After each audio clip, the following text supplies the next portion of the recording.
Using the arbor press, the bearing pressed out very, very nicely. Alright, so I went ahead and cleaned that up with some brake cleaner, and I'm going to start pressing in the new bearing. So you have a flat spot and you have like a beveled edge. Beveled edge goes in, flat spot comes out. And if you're ever confused or you're not sure if it's the correct bearing, they do have numbers on them. I don't know if my camera will pick that up or not, but they have numbers. So this one's HK3520, and if you look over here, it's HK3520 Timken bearing. So I'm gonna go ahead and start sliding that one in. Gonna kind of grease up the inside. Probably should have put these in the freezer just to get them to shrink up a little bit, but right now I'm kind of on a roll, so I don't want to really stop. I'm gonna go ahead and start pressing these guys in, put this, whatever this thing is called, back together, and then jump onto the clutch pack when we do that. And then finally it'll be this guy, get these two giant bearings out, put the new ones in, and then it's assembly time. Okay, moving on. Got the next piece off. Got the shaft with this giant bearing here that we're gonna have to replace. One thing to take note is this bearing has this groove here. That groove is for this clip right here. Alright, so the way you take this off is you actually have to spread this apart. The way you do that is take, well, let me use pliers. Take your needle nose pliers, spread it apart as much as you can. You lay this thing on its side and just give it a tap. And as long as this guy gets past this groove, then you don't have to hold this ring in anymore. You just let it go and then just tap this guy out. Going to be replacing this seal anyway, so don't worry about damaging that. So this guy's out. Just got to get this bearing out here and kind of put new bearings in, and that's almost it, except for the clutch pack. So almost done with this guy here. I'm gonna go ahead and rinse this out with some brake cleaner. Got some nice goopy stuff here that is not that goop that they put around. It's actually looks like clutch pack material. So oh yeah, it's clutch pack material. So definitely gonna have to wash this out really good, press new bearings in, and continue to go. Also, don't forget this guy here also has this flexible bearing here. And also, as I'm putting these bearings back on, I am using the BMW transfer case fluid, which is like a 75 weight, but they have their special fluid. So just keep that in mind when you're assembling this. I don't know how important it is, but I was reading online, and it's important that the clutch packs only see this BMW oil and not like regular gear oil and whatnot. I don't know if there's a difference or not. I don't really want to take a chance with it. I have the oil, I'm going to use it. So I'm going to go ahead and continue working on this, and hopefully I can start putting this thing back together here shortly. Well, I finally got to this piece here for the clutch pack, and I believe I know what my issue was this whole time. These, my friends, are supposed to be needle bearings, and as you can see, they are less than needle bearings. So the good news is I have a new one of these and a new one of these, which now makes sense why you get one of those. So this is good news, because now I have a definitive root cause for my issue rather than everything else, because quite frankly everything else thus far, other than the bearings just being a little bit draggy or resistant, I didn't really come to a good root cause. So this is excellent. I'm going to go ahead and take this apart and see how this thing comes apart, get all the clutch packs put together, and go from there. I ended up getting the cover off of this guy out. Basically what you got to do is you got to pry here between these Just go all the way around, slowly work it up. Don't worry about damaging the plates or this guy, because you have new plates in that guy, but make sure you don't damage the, like, this part of the housing here, which mine has a little bit, but that's okay. Next order of business is these plates that come in here, and here's the first issue that we come into is when you look at these 4 plates. Let's see if I can do this. Boom. The first 2 are bowed opposite of each other. I don't know if you can see that on camera, but if you look on the inside gap, boom, bowed. Second 2 are about as flat as the earth. So what the issue is now,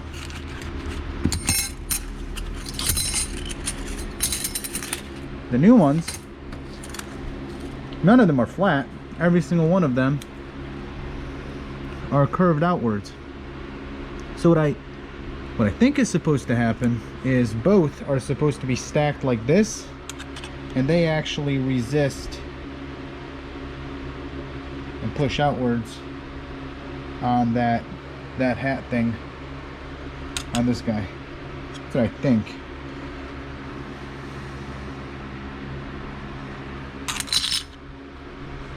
I don't know, it looks pretty damn close. So I'm probably gonna do that and see what happens. I gotta sit there and think about it a little bit, but it would make sense that you have something that pushes it up and you have something that clamps it down. So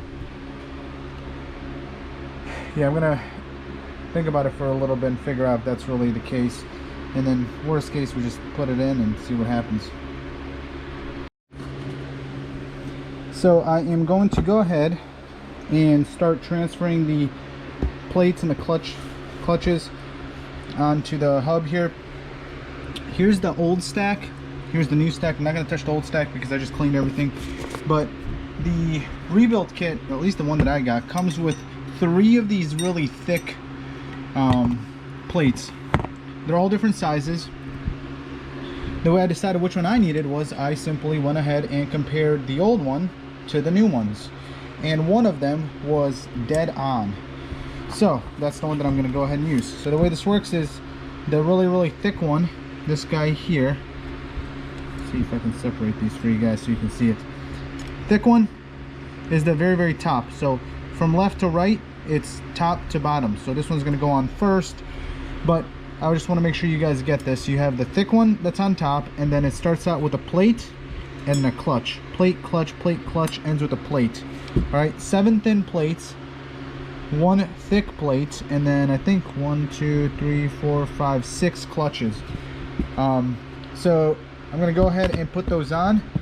They are wet, so I'm gonna go ahead and put gear oil on them, the BMW gear oil on them as I put them on, just to make sure that they have lube on them as they're sitting in there. And then of course when I put gear oil into the transfer case itself, I'm going to spin it a few times just to make sure I get oil through there. So I'm going to go ahead and start putting this together.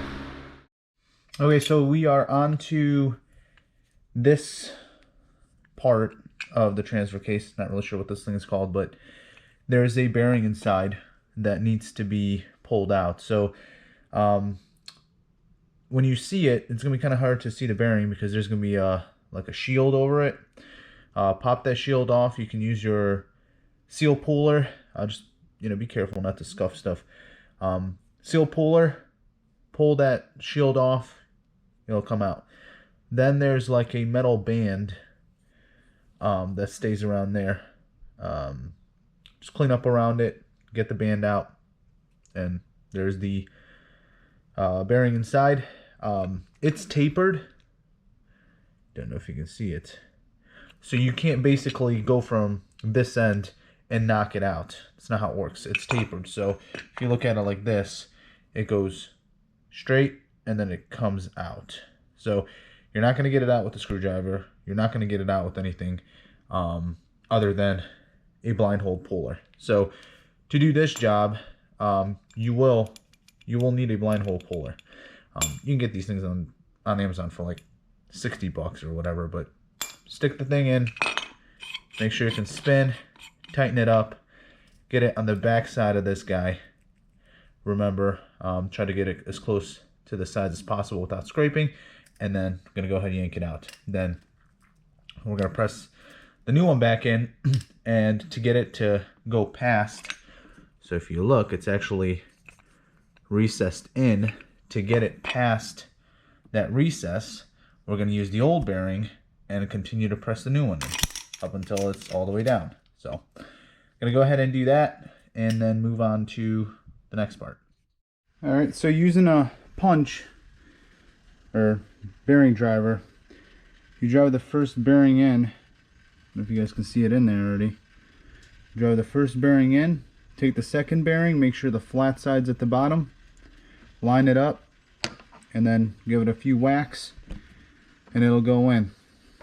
Now you just remove the other bearing and the new one's in, ready to go. Before you toss it in, remember, put some lube on there, or some of the transfer case fluid in there. Make sure that the bearings are not dry when everything starts back up. And we're almost done. I think 1 or 2 more bearings and we should be good. So far so good, everything's coming together nicely. If you get a chance to not touch the shield, don't, because I just spent an hour trying to bend it back into place to make sure it doesn't scratch anywhere. And thus far sounds good, but if you get a chance to, don't touch that shield. It is a giant nightmare to put back together.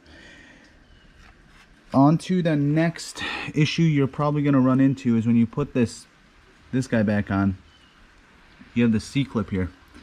The C-clip sits in a groove. However, if you guys remember, the spring, well, they're not spring, where are they? Right here. These guys. Remember these guys that kind of lift the pack apart? Well, you're gonna have to compress that to get the C-clip in. You can either have somebody come and press this thing down evenly. Well, first of all, grab a pair of pliers, or these guys, the C-clip pliers. Put it on, and you're gonna get it on there, but it's not gonna clip in. You'll hear it when it pops in. You'll know that it's in because it's not gonna look bulged. So put it all the way down. What I did was I put this thing on the ground, very gently got up and stood, put both feet here, and then just use this screwdriver and moved it around, and it clipped in. And now it's nice and tight. It's got tension on it, but these packs can still move, which tells me that there's enough freedom for the clutches to slip when needed. Next, I'm going to go ahead and put the drum back on, and then there's also another cover that we got to rebuild with the bearings and whatnot, but hopefully it's not as intense as this one. Alright, so when you get this drum back on, one thing that I forgot to mention when I was taking it apart, actually I didn't even notice until right now, but you have a hole here on this drum. So when you line up all the, all the clutches and whatnot, you want to make sure when you put this thing back on that it's lined up. So this is where the oil pump sits, and I'm guessing it pushes oil through here, which disperses it through all the bearings in there, as there's a bunch of channels in there. And then of course the oil from the seats at the bottom just kind of circulates throughout the rest of the transfer case, just gravity fed, or yeah, whatever that's called. But that's pretty important. And then the other thing too is, as I start to put this oil pump back on, I'm going to make sure I seat it on there correctly and position it correctly so it's out of the way. And then it's just going to be important to make sure that it stays there as I put this thing back together, so the suction tube doesn't go anywhere. And I am onto the oil pump here. So I got a transfer, so you don't get a new tube, so save your tube, don't toss this guy out. You do get a new clip. However, we got to make sure, well, two things. One, we got to make sure that we transfer this guy back onto that guy, and it is absolutely in the same position, and the same bends are facing the same way. But more importantly, we want to make sure that we spray this thing out with some kind of cleaner to make sure that anything that was ground up in the old transfer case isn't still sitting in here and pumps it as soon as this thing starts spinning into the new bearings and transfer case. So I'm going to go ahead and take a picture and then maybe a quick measurement here just to make sure, and then I'm going to go ahead and transfer, put the new clip on, and we're off and running. Okay, so for the other cover, we basically have a bearing or two bearings and then the brace for the other bearing that we have to replace. Before you do that, you got to remove this this gear here out of this bearing. So you're going to use a blind hole puller. All the way at the bottom there's a slight decrease in diameter, so that's how you also know this is that's the part that goes down. But if you feel inside, you'll feel like a bump. That's the part that goes down. This blind hole puller will not be able to go all the way down and then expand all the way. You're going to have to get it down as far as possible, square it up, tighten it, wiggle it, take all the slack out, and then it's going to take a few yanks, but it'll come out. Another tricky one was this guy here, because it was almost flush with the bottom. So I basically had to get it as far as possible down and then use the blind hole puller. The seal remover did not have enough leverage, or did not have enough angle to get enough leverage, and I didn't really feel like potentially ruining the casing, because that would be bad. So I just took my time, took about 6-7 setups and pulls before it came out. I'm gonna knock this guy out, knock that guy out, and then everything goes back together. Okay, so if you've successfully done this, it should look something like this. You have everything put together. You got the oil pump seated. There is a flat piece you got to seat, so it seats all the way down. You got the pickup tube going downwards here. The big thing now is to make sure that that guy there is lined up going into here, to make sure the oil pump has something to seat into and hold on to as this spins. This is already set in. That seats in here, and then before I do that, I'm gonna lay down some RTV. The stuff that comes on here is like grayish and, you know, created for never coming apart, but I think that this should hold it together. I went ahead and cleaned up as much of it as I could. It goes together fairly flat, so it shouldn't have any sealing issues, and if it does, I'll just take it apart and re-clean everything and buy the RTV that's supposed to be used for this. But I've used this on, you know, almost everything, and shouldn't be an issue. So that's basically it. I don't think there's anything else worth noting. Hopefully it goes back in the car here shortly, and we see if it works. Well, here is the finished product. When we look, everything's set where it needs to be. You got the oil pump sitting here. This guy seats on top of that guy there. So when you're putting this cover back on, just pay attention to that, because it could be misaligned. So you definitely want to make sure that that's correct. So before I place this guy on here, or before I permanently place him on there, I went ahead and took this guy, put him on, made sure everything was okay, which it was. Then I'm gonna go ahead and use the Permatex rate stuff. It's good to put fluids in after 90 minutes versus the 24 hours that the others recommend. I'm gonna put the fluids in outside of the car, just so I can see if there's any leaks before I place it inside the car. That way it's a full package, put it in there, and I'm ready to go.